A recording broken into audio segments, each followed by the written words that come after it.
కర్నూలు జిల్లా ఆరూరు నియోజకవర్గ టీడీపీ అభ్యర్థి వీరభద్రగౌడ్ ప్రచారంలో భాగంగా ఎల్లార్తి షేక్షావలి దర్గాలో మొక్కులు తీర్చుకుని హోలగుంద మండల కేంద్రంలో ఉన్న ఆలయాలు దర్శించుకుని పురవీధుల్లో పర్యటించారు. ఆయనకు పార్టీ కార్యకర్తలు మరియు అభిమానులు బ్రహ్మరథం పట్టారు. ఈ సందర్భంగా ఆయన మాట్లాడుతూ 2014 ఎన్నికల్లో కేవలం 1500 ఓట్లతో పరాజయం పొందాను. అప్పటికీ ఇప్పటికీ మీ ప్రేమ అనురాగాలు నాపై చూపించారు. అలాగే ఈసారి కూడా నన్ను గెలిపించాలని కోరారు.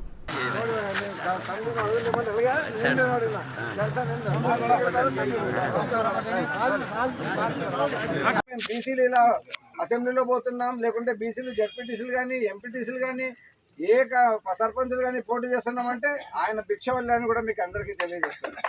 ఈరోజు బీసీ ఎదగడానికి కారణం ఒక తెలుగుదేశం పార్టీ అని కూడా మీకు అందరికీ తెలియజేస్తున్నాం. అందులో భాగంగానే ఈరోజు మళ్ళా 2014 నుంచి 19 వరకు మేము అంతా ఇన్ఛార్జ్గా పనిచేసాం. 14లో కొద్దిగా దురదృష్టం వల్ల 1919 ఓట్లతోనే నేను ఓడిపోయాను. మరి ఈసారి అలా కాకుండా మీకు చేతులెత్తి మొక్కుతున్నా.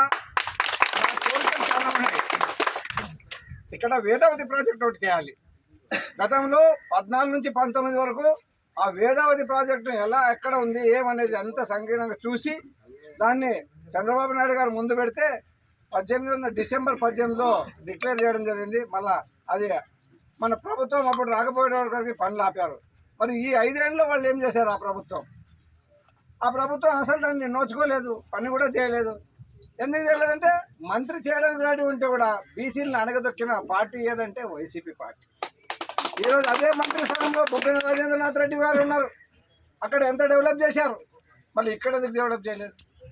అంటే బీసీలు అంటే నామమాత్రమైన ఓట్లు మాత్రమే, లేకుంటే ఓట్లు దంచుకోవడానికి మాత్రమే బీసీలను ఉపయోగిస్తారు. కానీ అభివృద్ధి చెందడంలో బీసీలను ముందుకు